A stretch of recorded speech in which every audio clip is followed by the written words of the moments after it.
Algebra 1, 1-7, functions. We get right into this. Is the relation a function?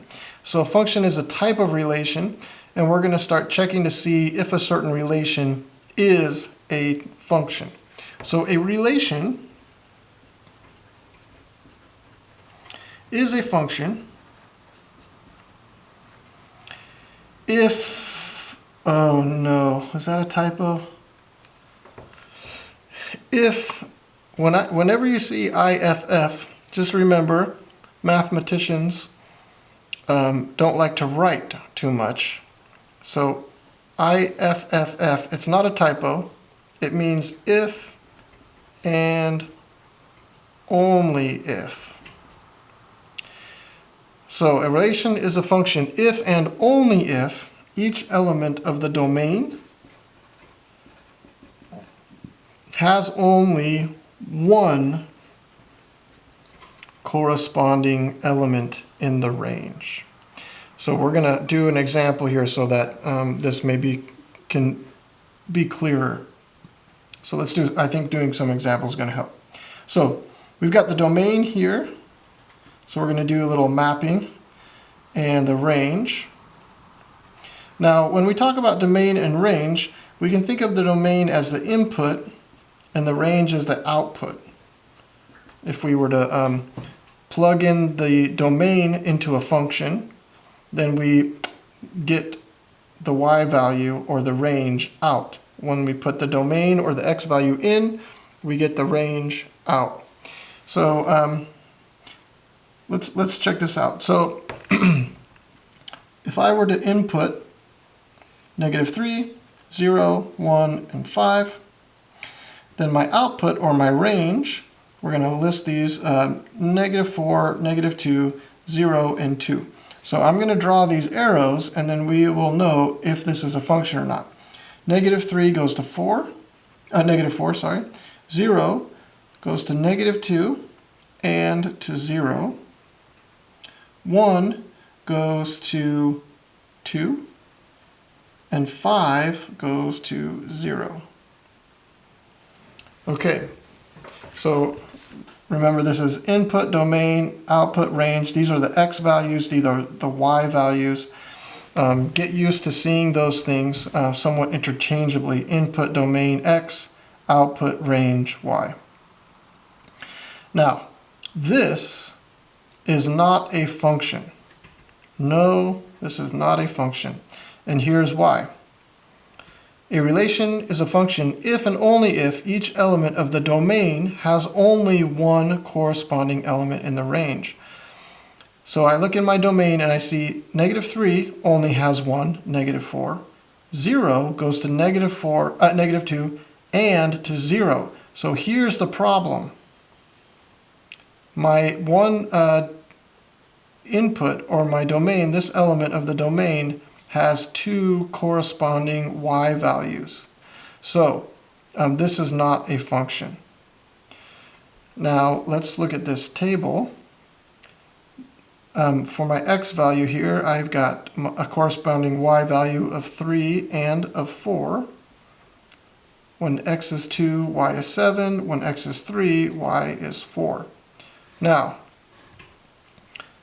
I see here that 1 has both 3 and 4 as corresponding values there.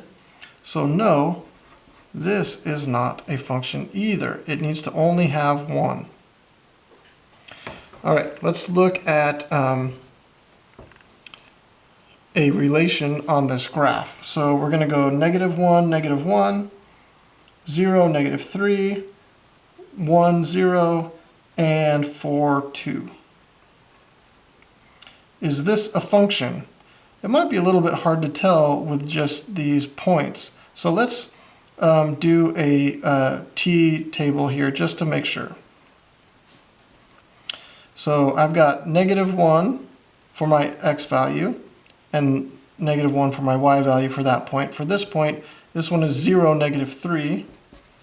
This point is 1, 0. And this point is 4, 2.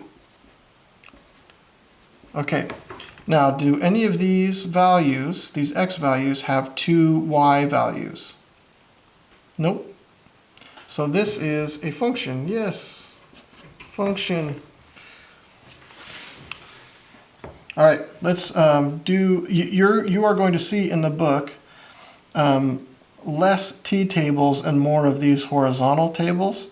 I prefer the t-tables, so I use those more often, but you'll see these tables in the book, so we're gonna go over these a little bit.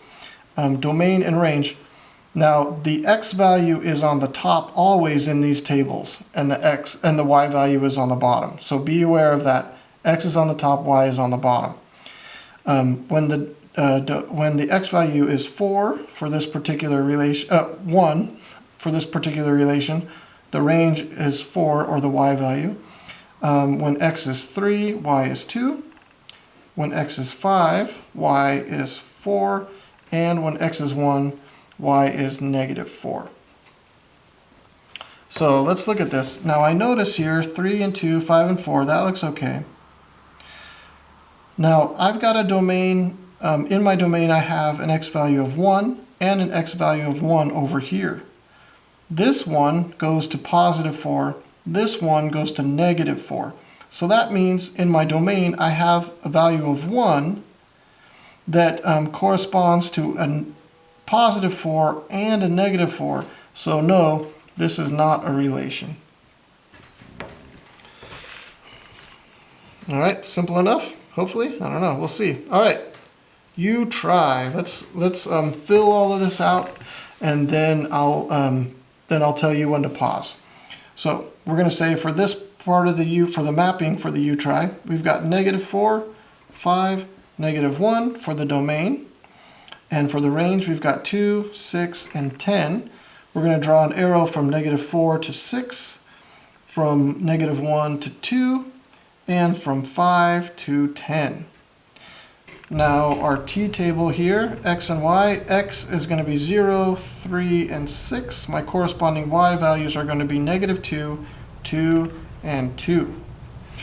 My graph here is going to be -1, 2, 0, -1, 2, -2, 3, -1, and 3, +1. All right, there's my graph. And let's do this here. We're going to split this up into 5 sections. 1, 2, 3, 4, 5. Domain, range, x, y. Domain, range. Domain, I got 0 and 2 for the range. Another x value of 0 and 3 for the range. 1 and 5, 2 and 6. All right, so go ahead and take a look at these, see if you can decide whether these relations are functions, and then we'll get back and talk about it. Go ahead and pause now. Okay, let's see how we did. Let's look at this first mapping one here.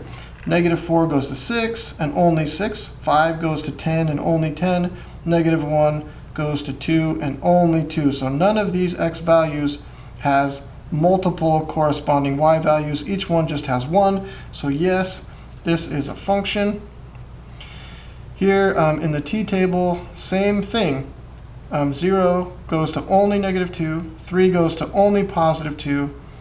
6 goes to only +2. It's okay. These could all go to 2. That would be fine, just as long as one x value doesn't have multiple y values. So this, again, is, yes, this is a function. Let's look at this coordinate plane one. So at -1, we've got just one y value. At 0, we've got just one y value. At 2, we have just one y value. Now at 3, when x is 3, y is +1 and -1. So here's our problem, and no, this is not a function because this x value of 3 has 2 different y values. So no, this is not a function. Now, look at this. Is this a function?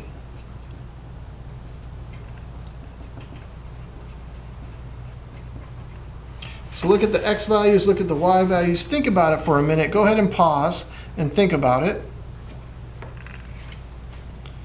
Okay, hopefully you thought about it. Let's see if this is a function.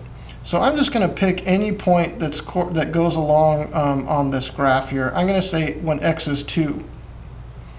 So if I see here what x is 2, I've got a y value up here at like 2.5, and I've got a y value down here at like negative 2.5, or maybe 2 3/4, something like that. Either way, I have 2 y values for 1 x value, so no, this is not a function either. Now we're going to go to the next slide here, and we're going to talk about a different way to decide whether a relation is a function. So we're going to look at this vertical line test. So if I have a parabola looking thing like this, we haven't really talked about parabolas yet, but that's what a parabola looks like. And then I'm going to take a line here, turn it 90 degrees and turn off that direction. So there's another relation here. And then one more relation. I'm going to have this line, it's going to stop right there. And I'm going to fill in that dot right where it hits the y-axis. And then up here I have an open circle. That means that this line segment, or this ray here, does not have a point on this y-axis, while down here this one does. This one does not, this one does. And so we're going to do the vertical line test. And what we're doing with the vertical line test is we take a pencil or ruler or something like that, and we just go like this. And we look at our graph and we decide, is the graph crossing my pencil more than once at one time? So when I cross over the graph, I do not see the graph here. This parabola does not cross over the pencil more than once. Now when I look at this one, boom, I can see right here the graph crosses over here and right here. So this is not a function based on my vertical line test. And that helps, that I can see that because if I choose an x value here, I see that I have 2 different y values. So that's what the vertical line test does. It tells me whether or not you have 2 y values or more for an x value. Now for this one, it's a little bit trickier, but if I go along like this, it seems like maybe they're overlapping here, but they're not, because this one goes all the way, this ray goes all the way to the y-axis. This one picks up where this one left off. And so this one passes the vertical line test just fine. All right, we're getting close to finishing up 1-7. Let's keep going. Now, we're going to represent functions. Now, this is going to look pretty much exactly the same as representing relations. So we're just going to kind of buzz through this. We can use a table. We can use an equation. That's a little bit different than the relation one. We can use a graph. And we can use mapping. So this is really similar to the relation representations, but it's a little bit different. We don't have the coordinate points, and we have added the equation. So we can do a table, x, y, just like we did before, -2, 0, 2, 1, -1, 1. We can do an equation, f of x equals 1/2 x squared minus 1. That's an example of an equation. And then we have a parabola. This is a parabola.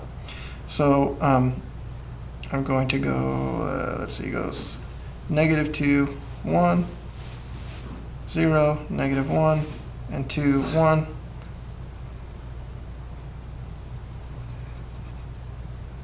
There's my parabola.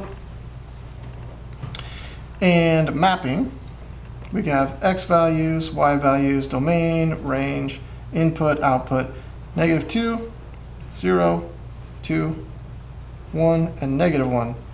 -2 goes to 1, 0 goes to -1, and 2 goes to +1. Remember, it's okay if two x values go to the same y value. It's not okay for one x value to go to two or more different y values. All right, we are getting close here.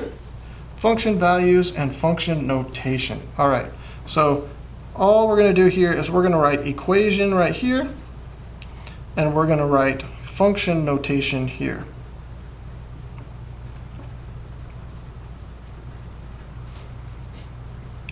So here's an equation, y equals 2x plus 5. That's an equation of a line. When we write it in function notation, we write f of x equals 2x plus 5. Now, notice what's different here, the y and the f of x. That's the only thing that changed. We use y and f of x fairly interchangeably. For right now, you don't have to think about it too much, but here's what we're going to do with this function notation. Is I'm going to say, let's say I want to find out what is my y value if I plug in 2 for x. Here's the way I say this in function notation. F of 2, notice how there used to be an x here, and I want to find out what my y value is going to be if I plug 2 in for x. So I just substituted 2 for x equals 2 times 2. Remember, I'm substituting 2 for x.